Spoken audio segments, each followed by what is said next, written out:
Namo tassa bhagavato arahato samma sambuddhassa. Namo tassa bhagavato arahato samma sambuddhassa. Namo tassa bhagavato arahato samma sambuddhassa. Okay, good morning, everybody.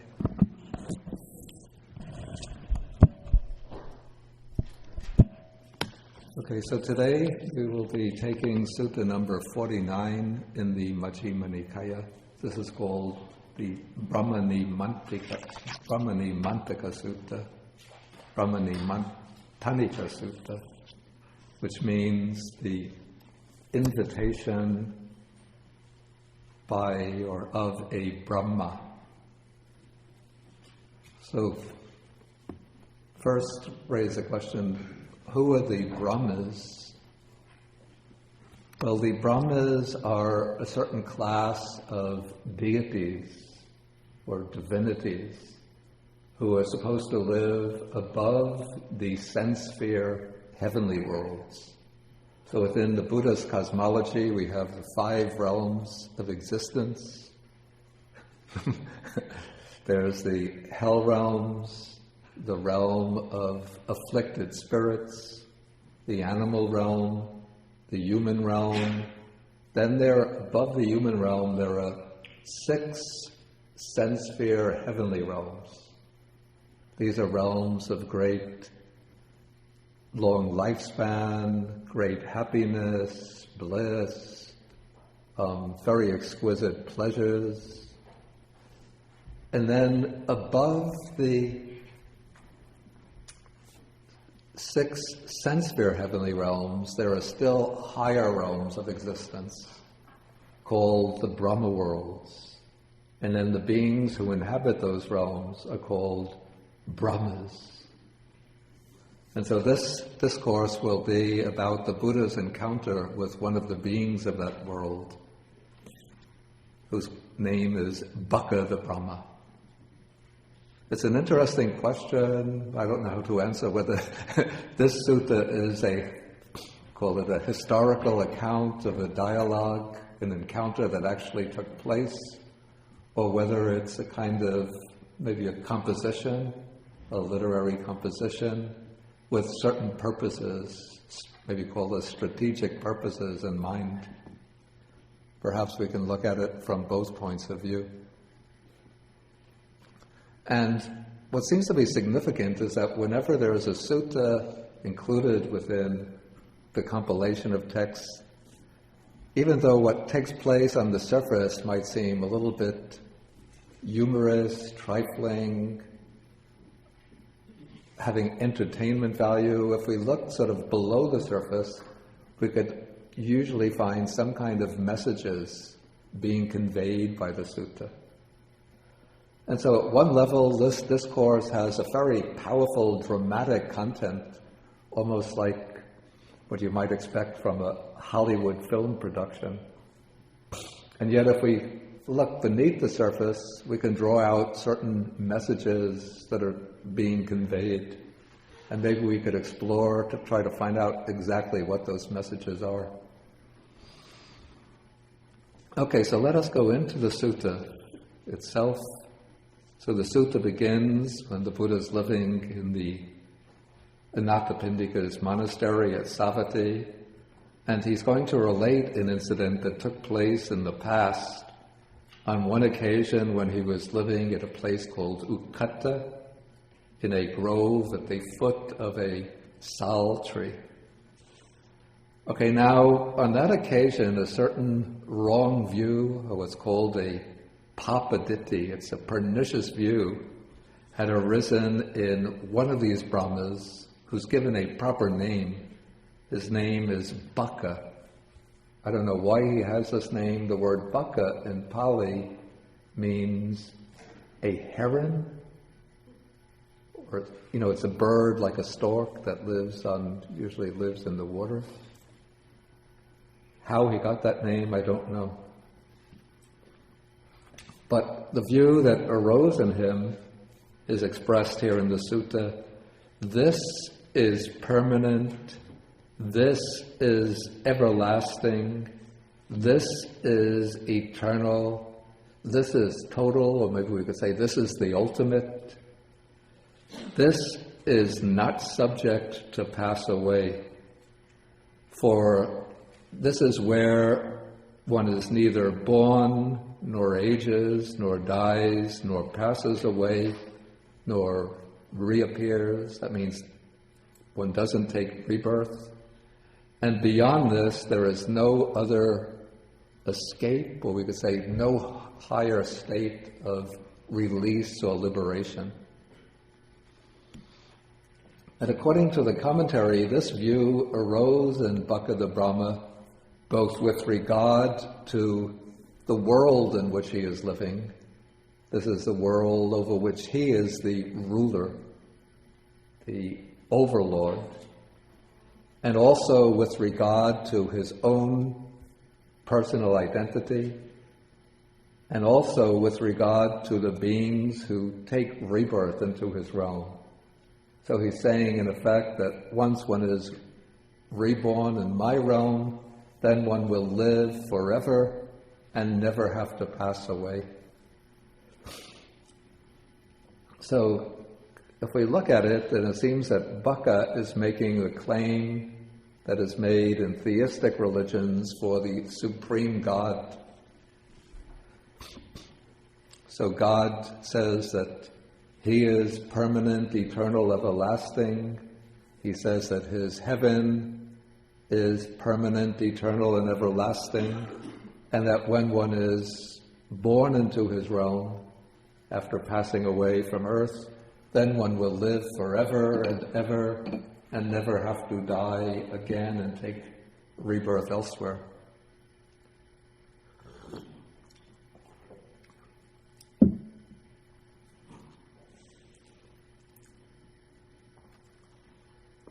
Okay, so what are we to make of this view from the Buddhist perspective?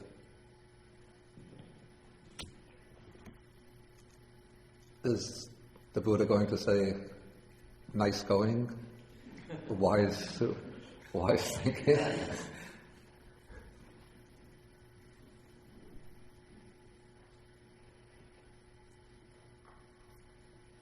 No, of course not.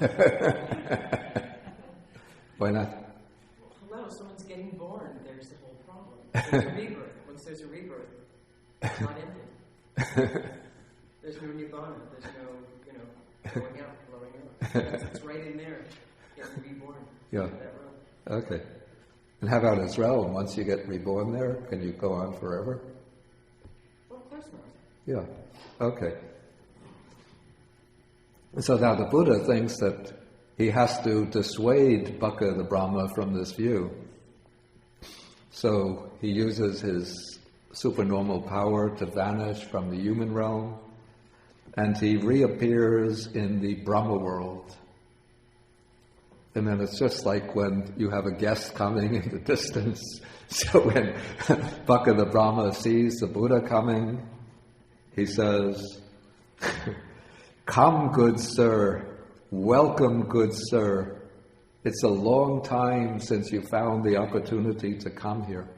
Apparently, it seems the Buddha had previously visited Baka the Brahma, and now this Brahma puts forward his claim. He says, again, this is permanent, everlasting, eternal, this is the ultimate. Here, one doesn't pass away, this doesn't pass away. Here, one is not born, doesn't grow old, doesn't die, doesn't pass away, and so on. And there's nothing beyond this. Okay, so now the Buddha is going to upbraid and admonish Baka the Brahma. He says, Baka the Brahma, you have fallen into ignorance. You've lapsed into ignorance in that you say of what is impermanent, that it's permanent, of what's transient, that it's everlasting, of what's not eternal, that it's eternal, of what is not the ultimate, that it is the ultimate, of what is subject to pass away, that it's not subject to pass away. And then the Buddha reinforces the point that here one is born, one grows old, one dies, one passes away, and one takes rebirth elsewhere, even though you're claiming the opposite. And then even though there is some kind of deliverance or liberation beyond this, you say that there is no liberation, no escape beyond this. Okay, so now we have a contest or disagreement of views between the great powerful deity, Baka the Brahma, and somebody who appears to be a human being, but who is the fully enlightened one, the Buddha. And so, who is going to step in and resolve who's going to take the role of the referee or umpire to resolve the disagreement between them? So who takes over that role? And this is interesting. This is Mara, the evil one, takes possession of a member of Brahma's assembly. You see, in this heavenly world, or this divine realm, Brahma is like the overlord, but he is surrounded by a large company of his devotees. These are lesser deities in the same Brahma world. And they follow him, they obey his commands, they praise him. But now Mara is the one who's usually depicted as counterpart of the devil in Buddhism, the one who keeps being bound to the cycle of rebirths. And yet, this is interesting that in theistic religion, usually the devil or Satan is depicted. Thank you, I didn't go to school, so I'm an educated country.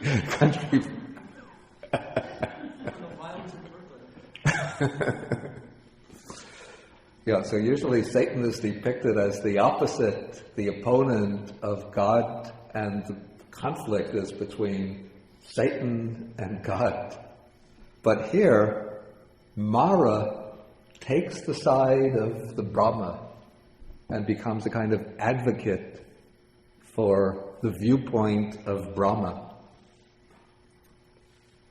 But he does this by sort of taking possession of a member of the assembly, and then he says to the Buddha,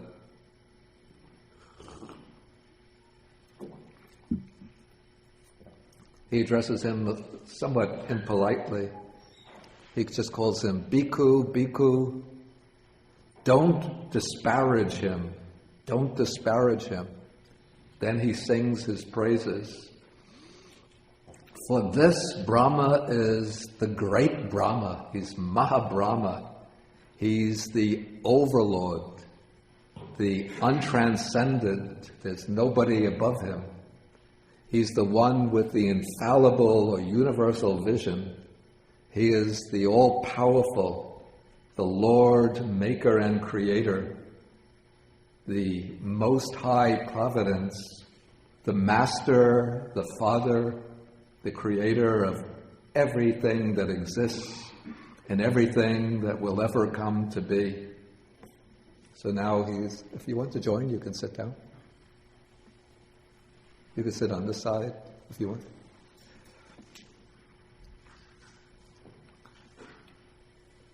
Okay, so first he praises Brahma,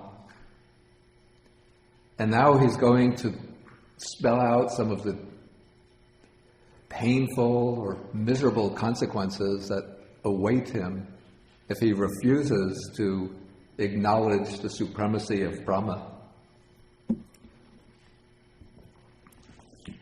And he does so by trying to induce the Buddha to affirm or to accept the conditioned world, to promote the conditioned world.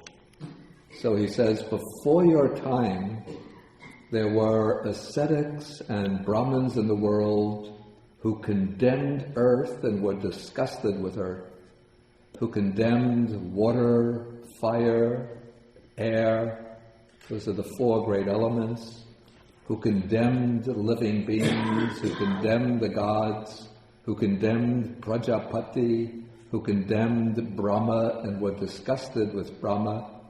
And on the dissolution of the body, the physical body, when their life was cut off, they became established in an inferior body.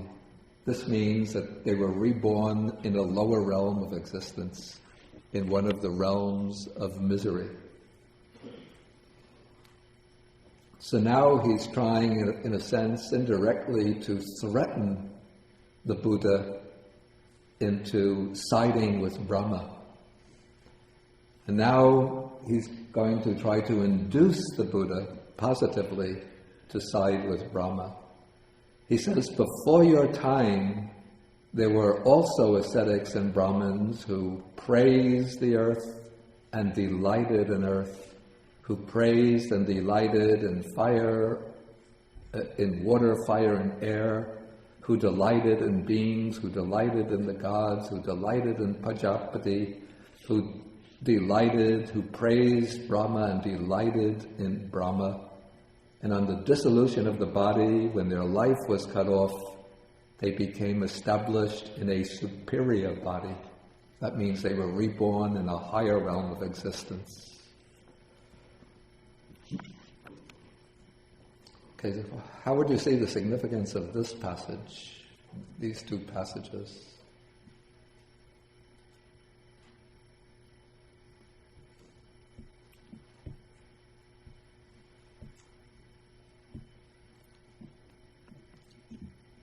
Any ideas or thoughts?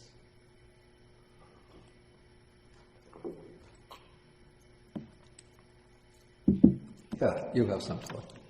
It's sort of a Marxist viewpoint. It just seems like the typical, don't say anything bad against the gods, or don't get it. It's that typical thing that's being used to squash and inculcate fear in people.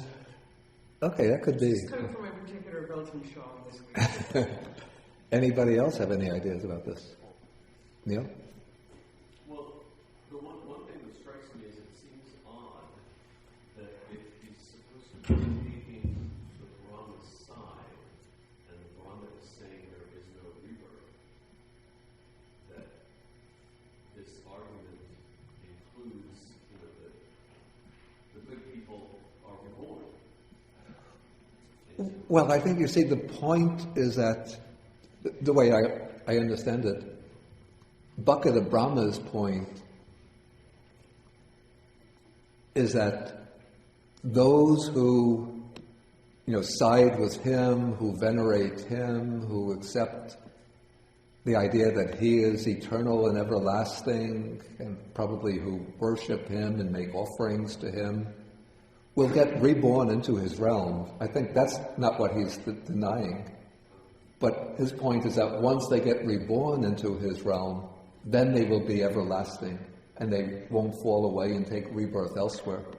But for those who don't acknowledge his supremacy, who don't worship him and make offerings to him, they will get reborn elsewhere. Yeah, David.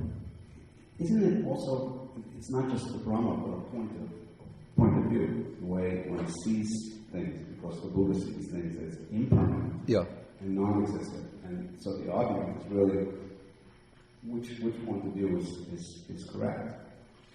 Right? Right. And so it's a philosophical debate. It is a philosophical debate, yeah. But I'm trying to see what is the significance of Mara in this disguised form, in a sense telling the Buddha that you shouldn't condemn earth and be disgusted with earth, but rather you should praise earth, all the elements, all the beings, and delight in beings. Well, that's because, in Buddhist cosmology, Mara wants to keep everybody sucked in the cycle of the and samsara. Yeah. That's the Buddhist answer that I think that you're looking for. And he's not really evil like Beelzebub or Satan. Exactly, yeah. He doesn't want to torture people or do anything satanic. But here, no, wine is good. No, be nice to people. He does a lot. If you read these things, you could be charitable and help people be reborn. He wants everybody sucked. Yeah. In the rebirth cycle.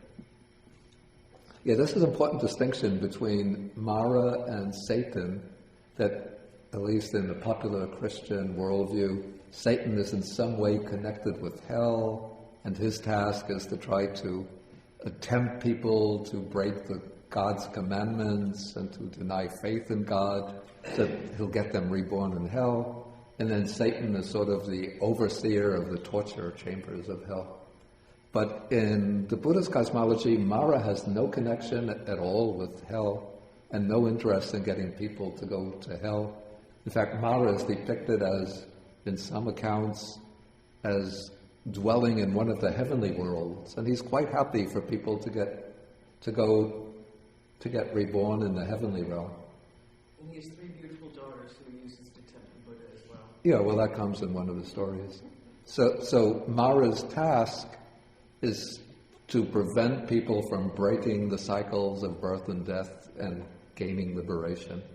But if you go on getting reborn in happy realms, pleasant realms, Mara is content with that. He has no desire to drag beings down to hell.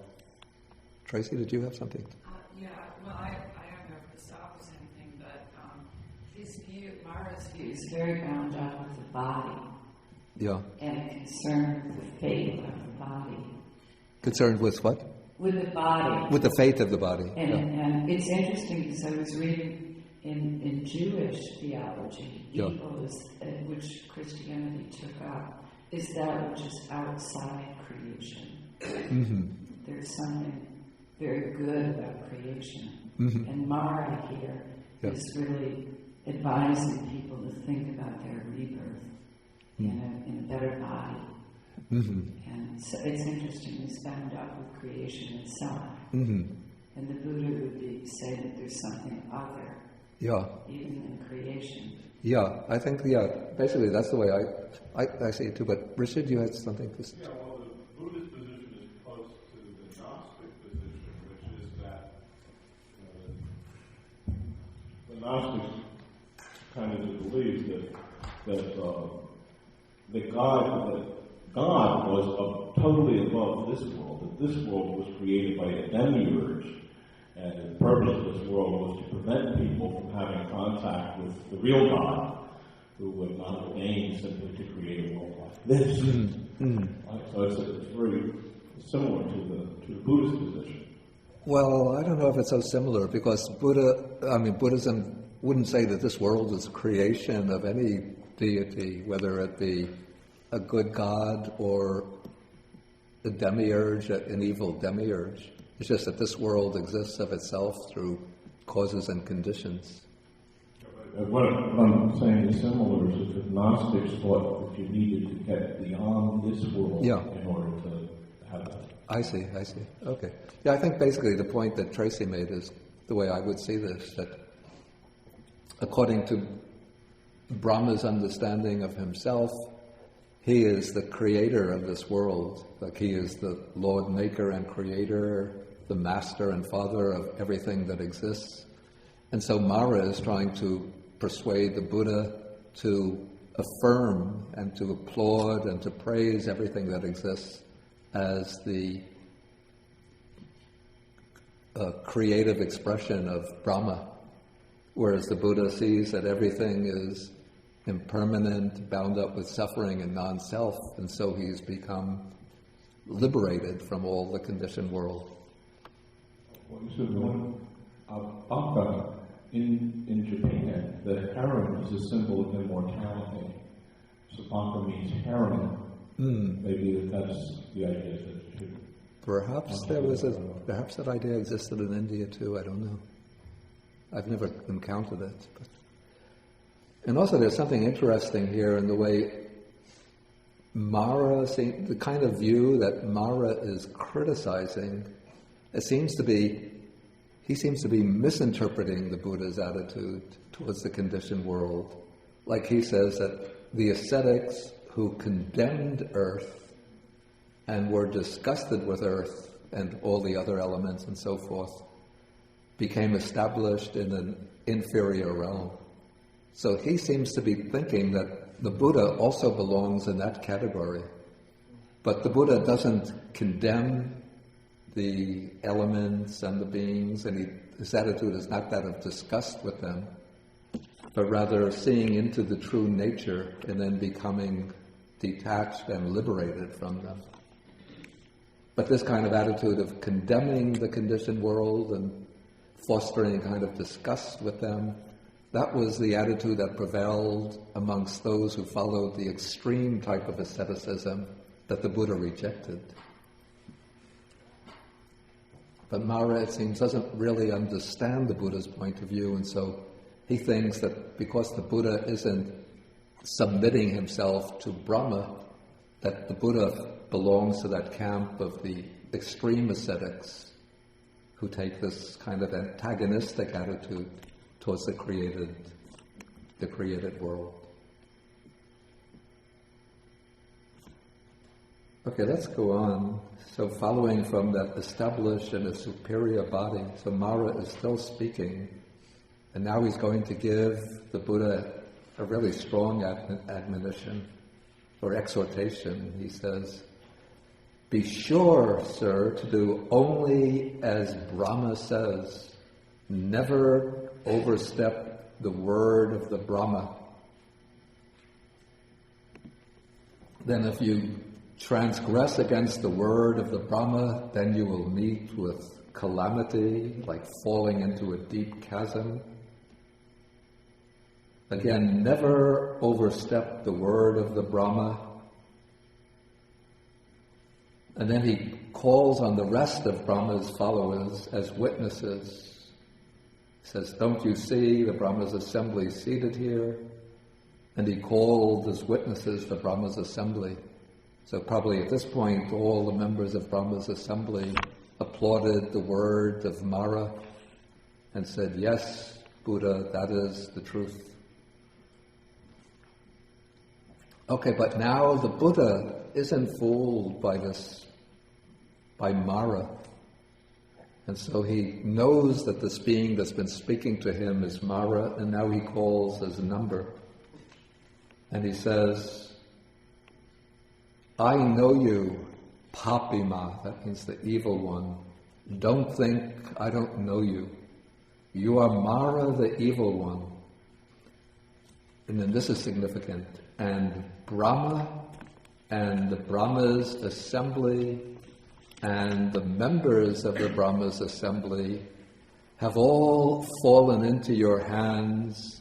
They've all fallen into your power.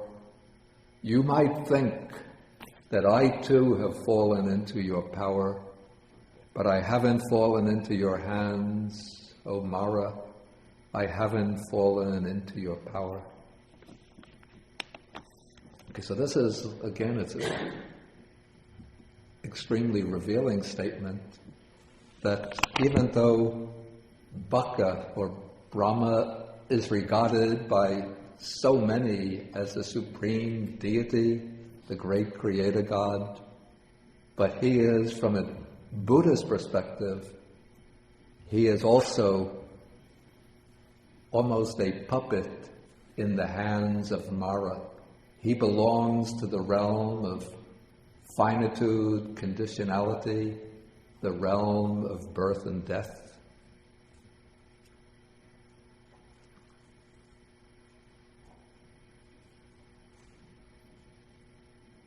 And there could also be another underlying agenda in this part of the sutta. When the Buddha makes that statement, given the conditions of his time, what could be a kind of underlying, maybe we could call it almost a sociological agenda? And sidelining Hinduism. Sidelining Hinduism. Yeah. Actually, what we now call Hinduism didn't really exist in the Buddha's day, but you could say he's sidelining Brahmanism. And the caste system, maybe? The caste system? Well, that's not brought up explicitly here, but he's sidelining the idea of the Brahmins, that Brahma is the deity that they worship, and to experience, to be reborn in the company of Brahma is their great aspiration. And so the Buddha is saying that even Brahma, the supreme deity of the Brahmins, is still within Mara's realm, subject to Mara's control. Would be a good neo-Marxist analysis of the Buddhist text.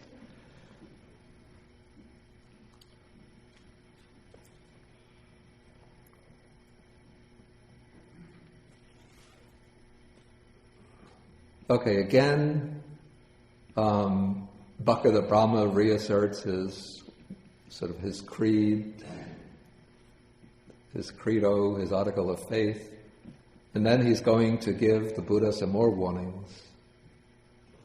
He said, I'm in paragraph 7, about the middle of the paragraph.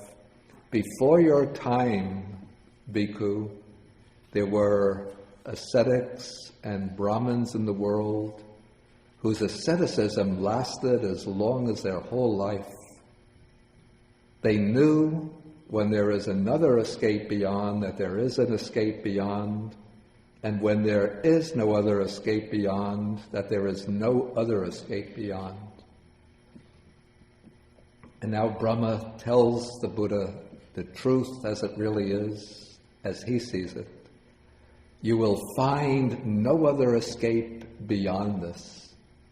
He thinks that the Buddha is still striving and struggling to become enlightened to some kind of higher realm beyond his own. But Baka is almost becoming dogmatic, categorical here.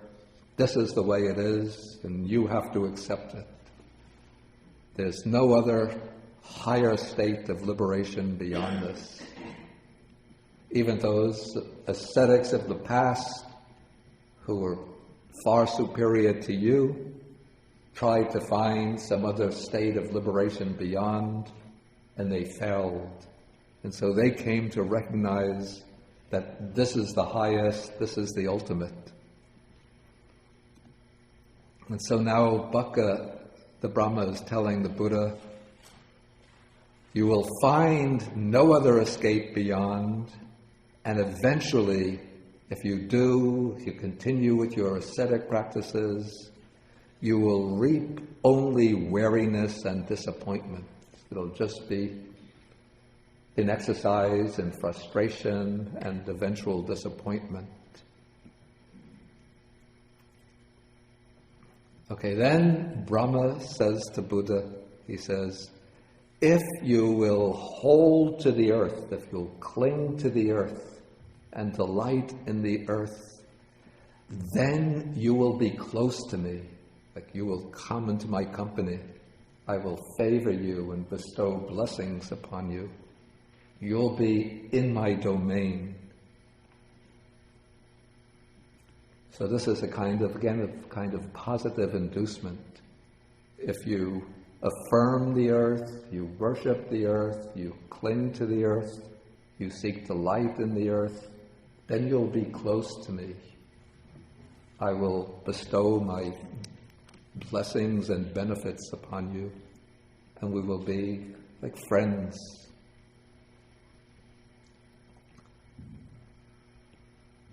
But then he gives also the negatives. This is a little strange. For me to work my will upon and punish. I don't know why he would give that inducement, but he would use those words as an inducement. I think he should say that if you don't hold to earth, in that case I will punish you. Doesn't that make better sense? Anyway, he continues in this way. If you will hold to the water, to cling to water, fire, air, beings, gods, Prajapati to Brahma, you will be close to me in my domain. So that seems like an attempt to induce him. But then he says, for me to work my will upon and punish. Again, it still seems to make better sense to me that if you don't affirm all of these factors, then I'll punish you. Maybe I should just go through some of these terms. So we have the four elements, earth, water, fire, and air. So we could say that these elements put together, they represent the entire material world. Then we have beings, sentient beings, but since the gods are mentioned separately, we have to take sentient beings here to be all of the beings below the level of the gods. Animals, especially animals, human beings, beings in other lower realms of existence. Then we have the gods. Since Brahma imagines himself to be the supreme deity, these would be all of the gods below Brahma.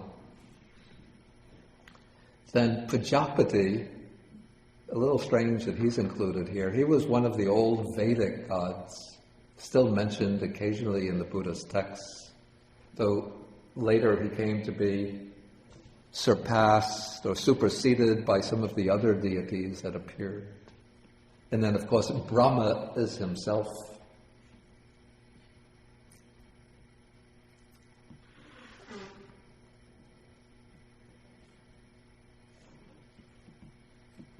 Okay, then the Buddha says to Brahma, he says, I know this too, Brahma. If I will hold to earth, I shall be close to you within your domain for you to work your will upon and punish.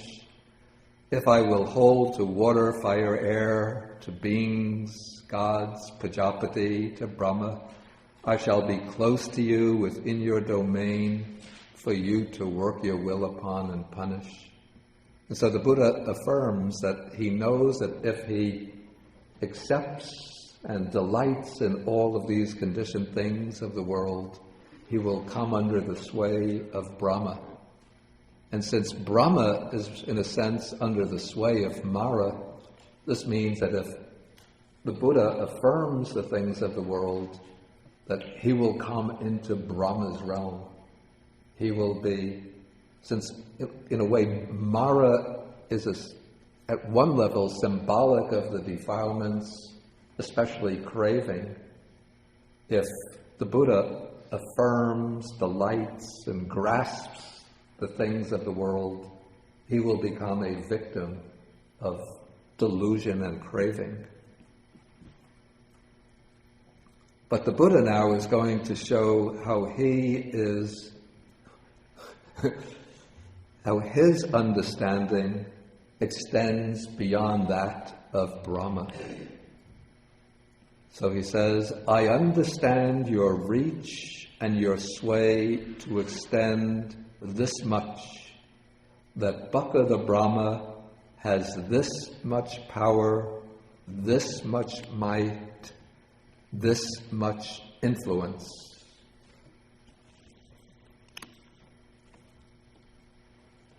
Okay, so then Brahma asked the Buddha, how far do you understand my reach and my sway to extend?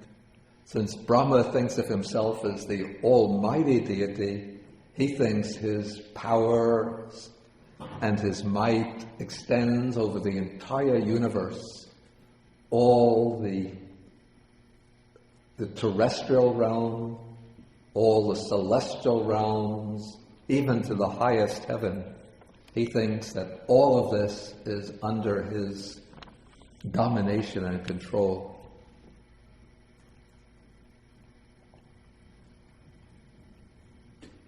Okay, so then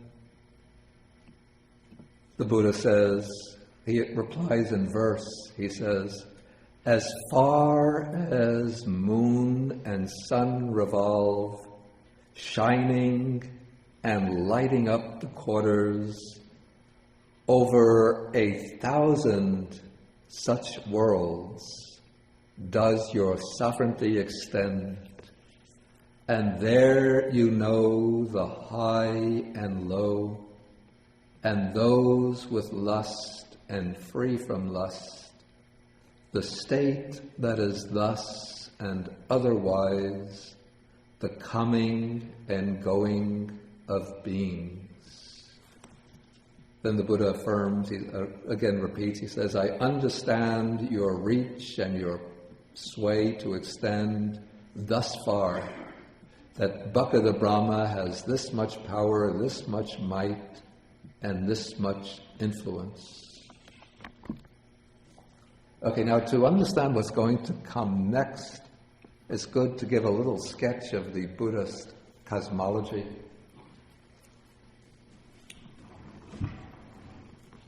I'll do it in a very general way.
Okay, you might have come across the expression about the Buddhist cosmology. Is sometimes called the triple world or the three realms.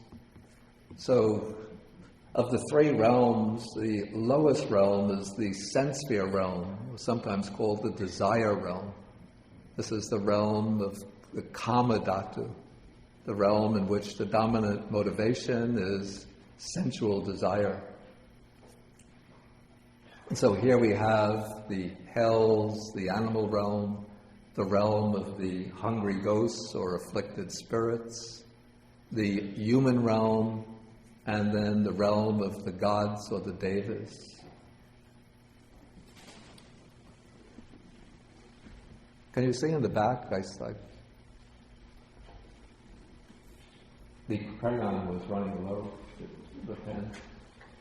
Okay, then above the sense sphere realm, we have a large number, about 15 realms, which make up, or 15 planes that make up the form realm.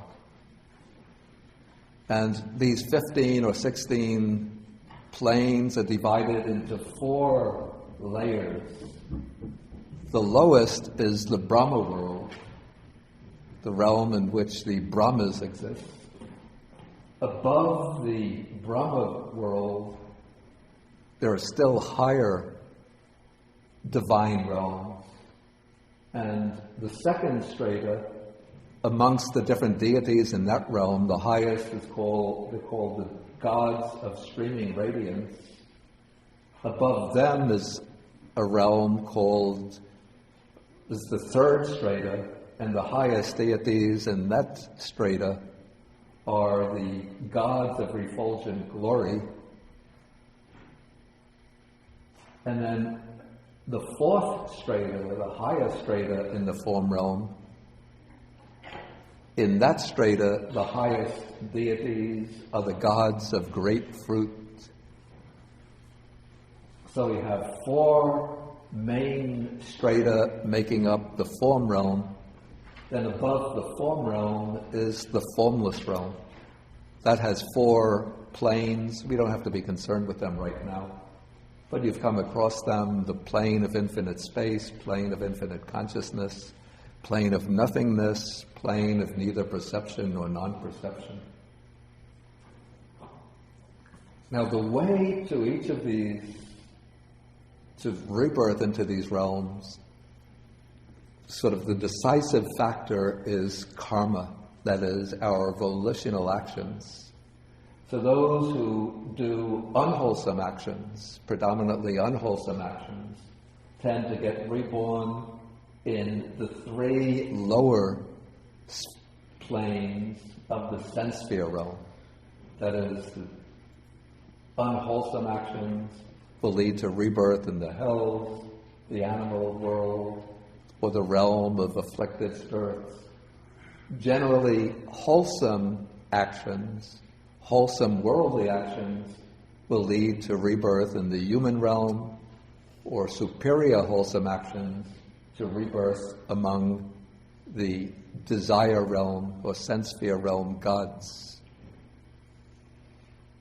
To get reborn in the Brahma world, or to get reborn in the form realm, depends upon mastery over one or another of the four meditations, the four jhanic states.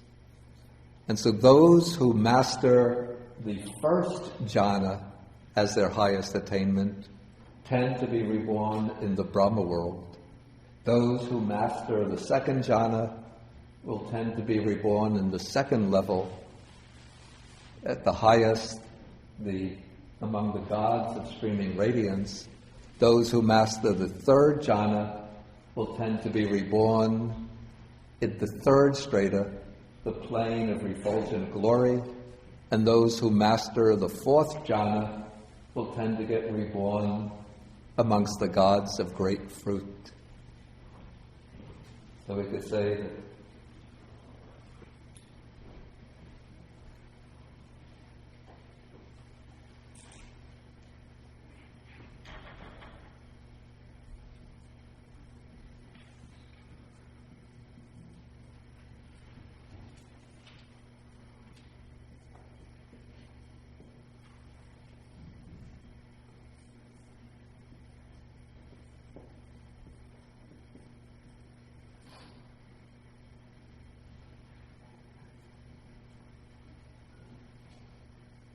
I can't reach that far.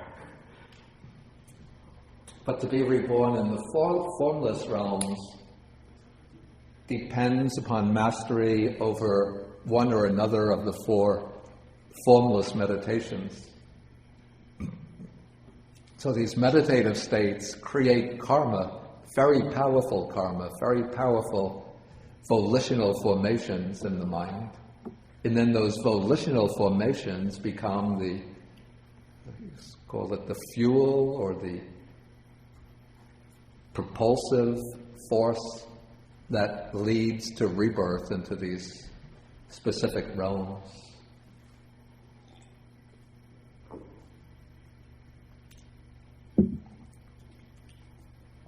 And so when the Buddha speaks about the sphere over which Brahma exercises sovereignty, He's speaking about Brahma as the sort of the overlord of the thousandfold world system. That's this physical world system in which there are ranged the different sense-sphere planes of existence.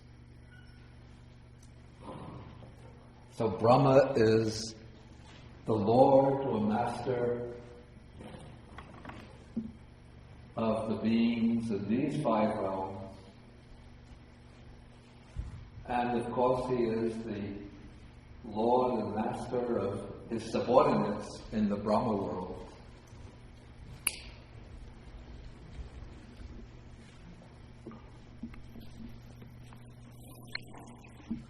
But according to the Buddha, Brahma doesn't even know about the existence of these higher realms.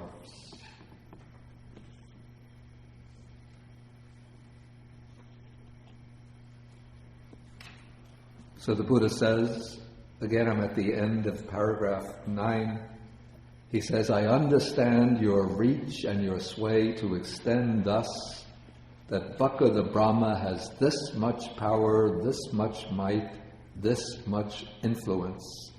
That is, his might extends over this thousandfold world system where there are supposed to be 1,000 suns, 1,000 moons.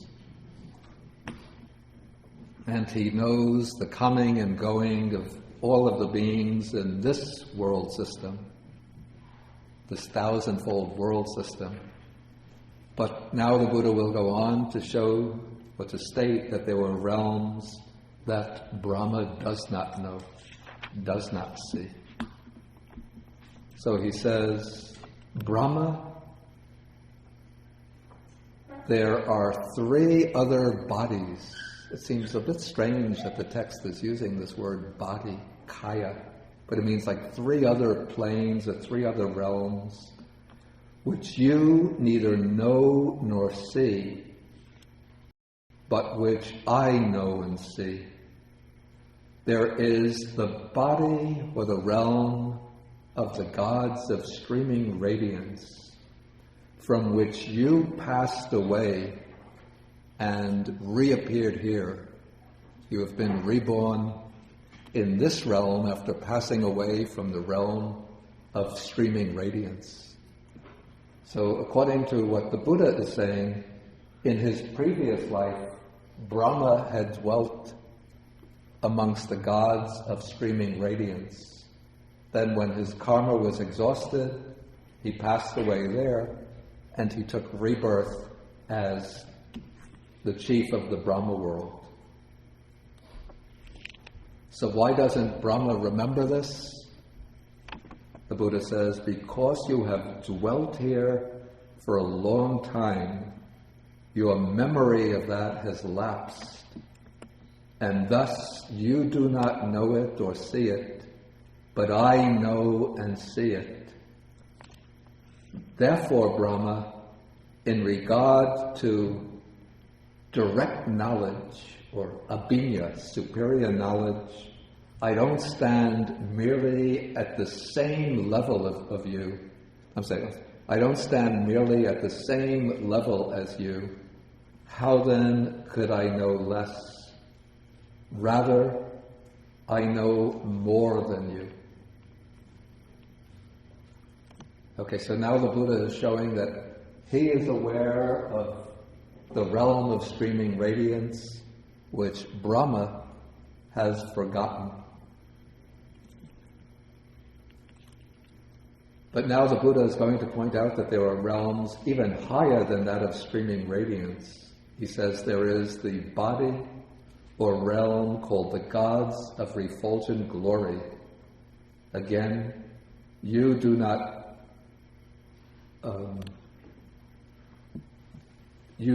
know about it, but I know and see it. Then there is the body or realm called the gods of great fruit. You do not know it or see it, but I know it and see it. Therefore, Brahma, in regard to direct knowledge, I do not stand merely at the same level of you as you. How then could I know less? Rather, I know more than you. What do we make out of this? Yeah. I'm still formulating. Anybody have any ideas about this?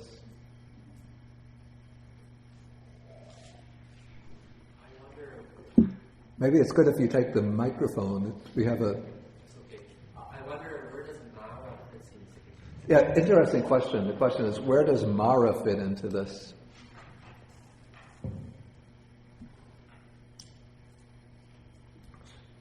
In the old text, the suttas themselves, the dwelling place of Mara is not explicitly mentioned, but what the commentaries say, the Pali commentaries,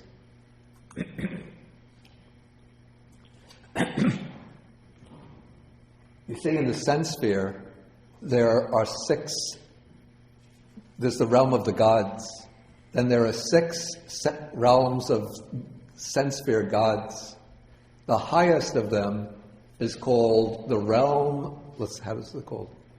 The realm of the gods who exercise control over the creation of others.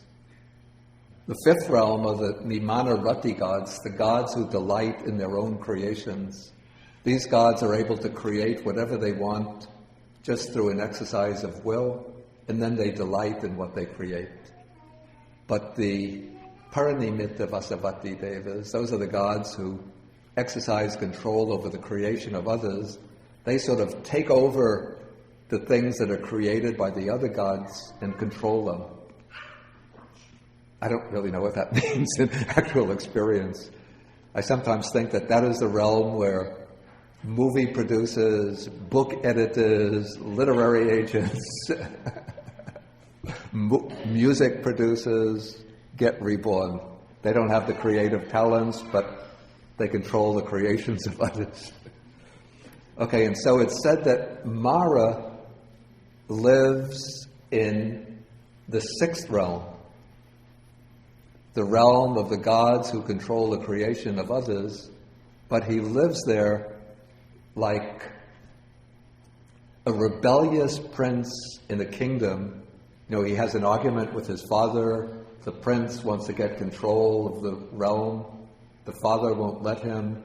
And so the prince retreats to a remote region within the kingdom together with his rebel forces, and he tries to launch attacks against the king.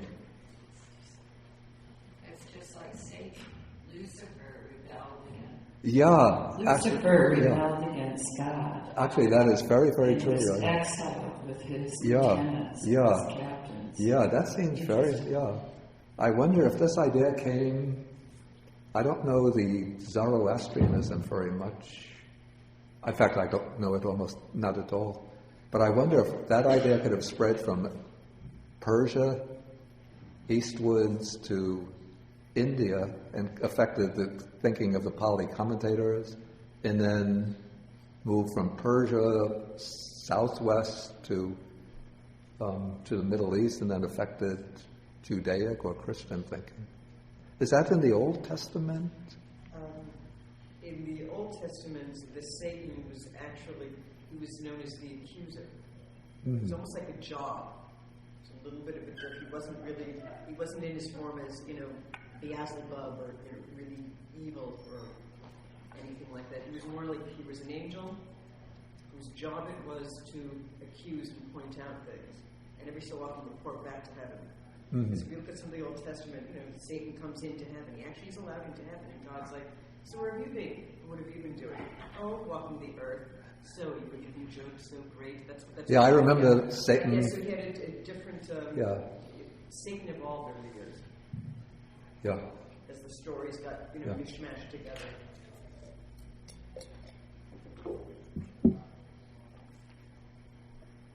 Any other thoughts on this? On Satan or the passage? On this passage. Yeah. This is what it's hard for me to articulate this, but this is it just reminds me so much of the Enlightenment. There's the Western Enlightenment where people finally broke free of dependence on gods and really looking at their own selves to for knowledge and here's the Buddha really sort of in a proto way doing this. It's a different culture, but it's almost sort of smashing the gods in a sense. Well, that's nice. You're really not so great. And it's almost teaching. I'm not articulating this well. I'm still formulating this, but it's almost like proto-enlightenment thought. Don't be some superstitious little, git who's running and squirming towards these gods and let them control you. You are the key in the way. It's up to you. Yeah, except I would say that there's this. Let me just sort of summarize your position for the audience. So, Andrea is saying that the Buddha's position here is somewhat like the Enlightenment position, since the thinkers of the European Enlightenment rejected the theistic beliefs of Christianity or claims of Christianity. Some of them were deists who believed that God just created the universe according to certain laws, then it unfolded according to these laws. Others were agnostics, others were explicitly atheists who denied the existence of any creator God. So she says that the Buddha, in a way, is saying that, sort of smashing this belief in the gods and saying that you look within yourself, what is within yourself is important. What I would say is that there is certainly that aspect, but the Buddha is not actually, he's not rejecting the existence of these realms. But he's just rejecting the claim that those in these realms, or at least Brahma, make about themselves. So he's sort of exposing the delusions with which they sustain themselves. Neil had something? Well, to take off on that, it also strikes me that what he seems to be saying to this Brahma is,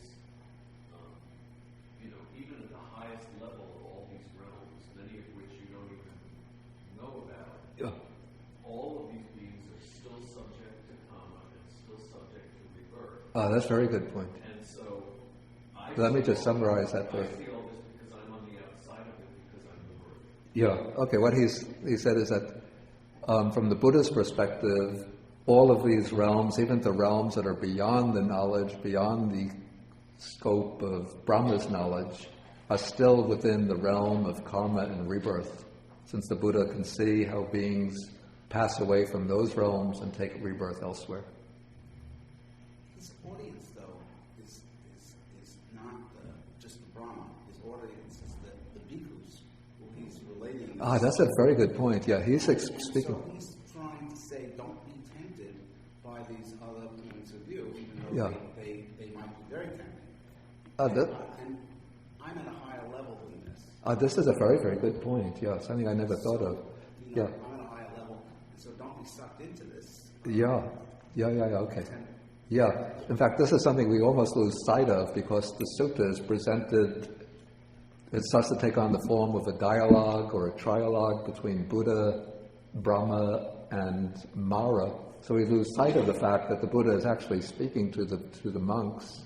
And so the kind of message that's being conveyed to the monks is that, one shouldn't be sort of attracted, take up these views that these divine or celestial realms are permanent and eternal, and one shouldn't be attracted to the prospect of rebirth in these realms, since existence in these realms is impermanent, and even the sort of sovereign divinities in those realms are inferior in knowledge to myself, since I'm outside the entire conditioned world. Wouldn't it also lead to suffering if you accepted that point? Yeah, I think we're going to come to that later in the sutta, but I don't want to sort of jump the gun by getting beyond what we've covered. Tracy? I'm also, I'm struck by the way he says, I did not claim to be earth, I did not claim to be in earth. It's I think that, that's sort of getting into the next section. Oh. Yeah. Sorry.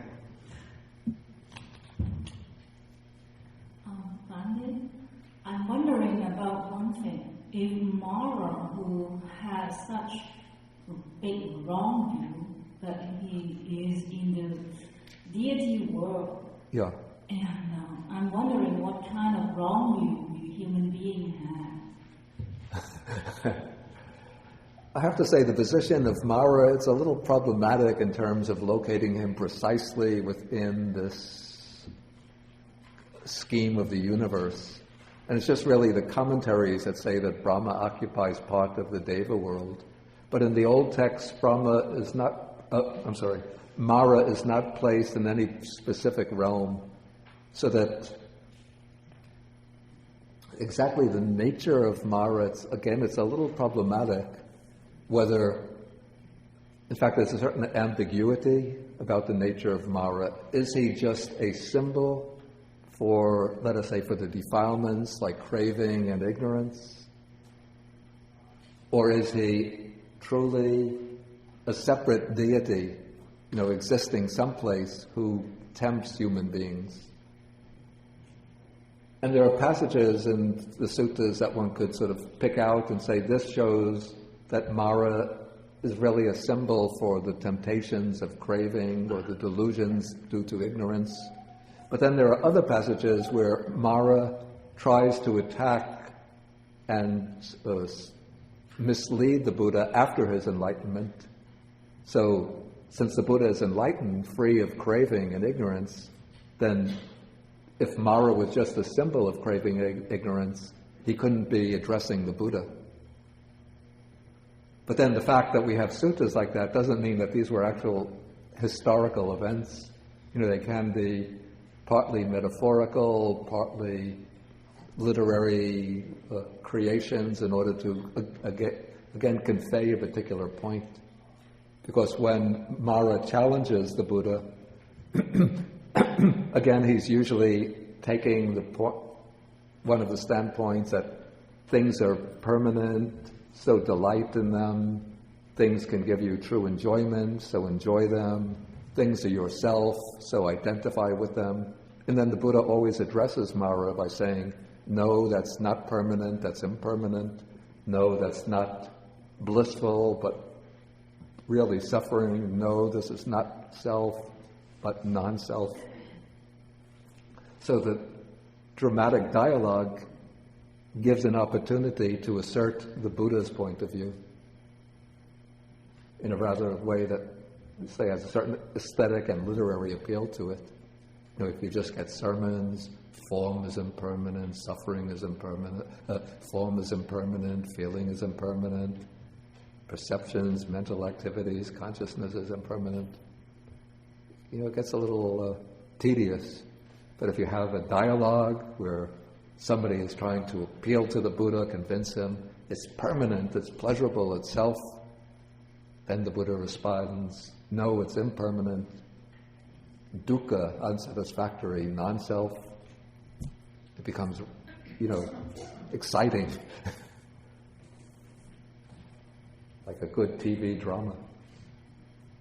Another question is, was Brahma really telling what he believed, or he's lying? It seems from the sutta that he's saying what he believes. What makes you think that he's lying? He has, at least to some extent, he is concerned Buddha is correct, so he lost his grip. So to a certain extent, he is concerned the Dharma is true. I think he's definitely concerned about that, maybe worried about that. But I think at this point he hasn't yet acknowledged that the Buddha is right. That will come a little bit later in the sutta. The way I see it. Maybe I'm wrong about that, but that's the way I see it.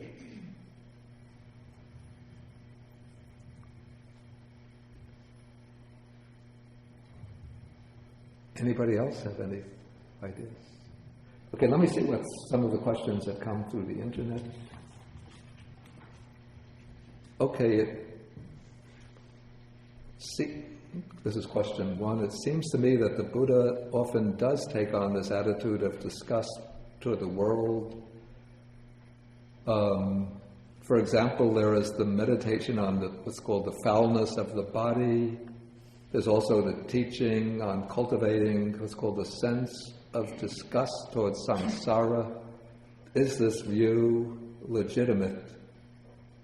actually there is a certain point in that. But what I would say is that this is the kinds of strategies that the Buddha uses in order to overcome. The purpose is not to generate the disgust itself, but say in regard to the contemplation of the body, the parts of the body, the purpose is to overcome sensual craving or sensual lust by seeing the body as it is. And in regard to, I don't think we use the term the sense of disgust towards samsara, but it's called anabhirata, sabaloke anabhirata, which means the sense of non-delight in all the world. Again, its purpose is to turn the mind away from delighting in the things of the world in order to seek nibbana or liberation.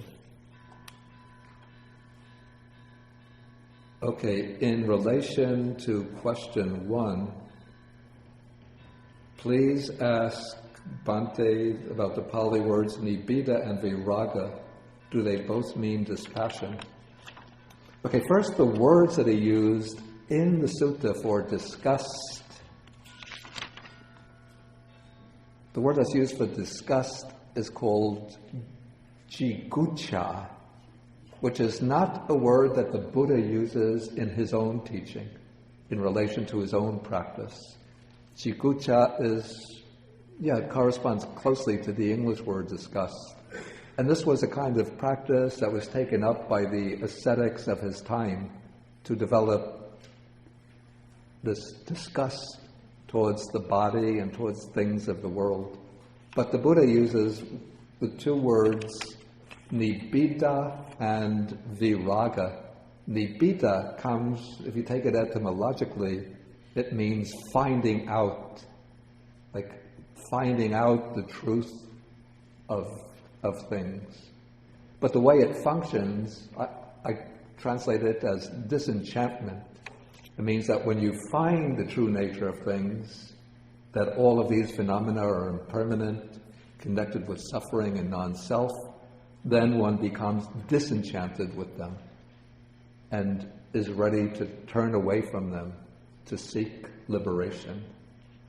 And then viraga is the word that could be translated as dispassion. Literally, it means the fading away of a bright color.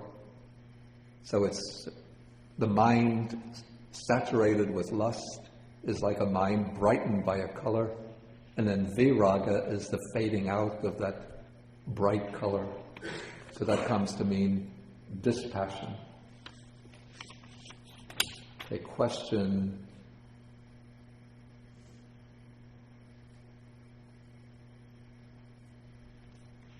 Okay, somebody says, to really break the dogmatic creator God beliefs and seek higher knowledge, it seems that direct experience of the 4 jhanas and the higher states through meditation practice is mandatory. I mean, I don't want to get into a discussion about that point now. Okay.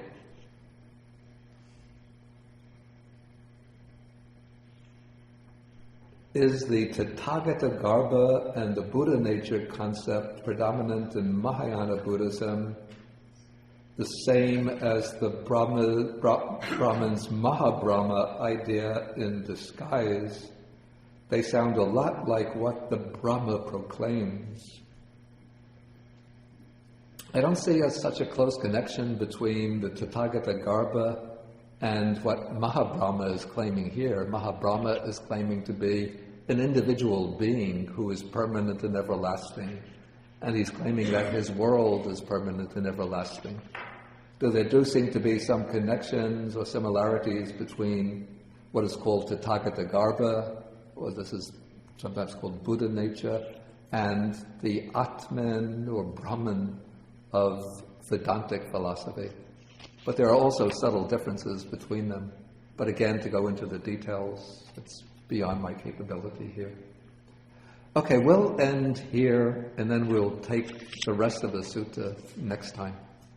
We'll have the class next week. I'll have to make up the schedule for the coming months and send it out.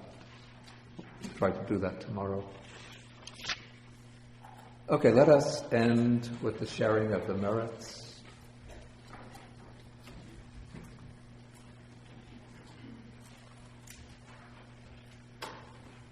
Akasata Chabumata Deva Naga Mahidika Punyantang Anumoditva Shirang Rakantu Sasanam Akasata Chabumata Deva Naga Mahidika Punyantang Anumoditva Shirang Rakantu Desanam Akasata Chabumata Eva Naga Mahidika Punyantang Anumoditva Shirang Rakantu Mang Parang Etavatatchaham Hehi Sampadang Punya Sampadang, do it the short way.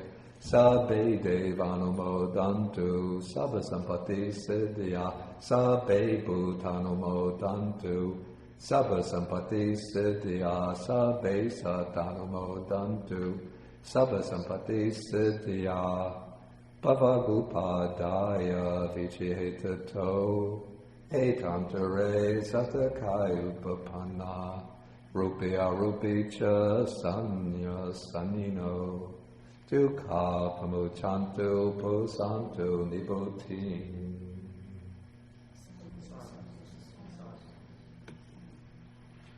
Okay, we will have a little discussion period after lunch. So think about any further questions or ideas you have about what we've covered. And today we go back to the time when the sort of winter season is officially over. And so now the cafeteria has prepared the meals.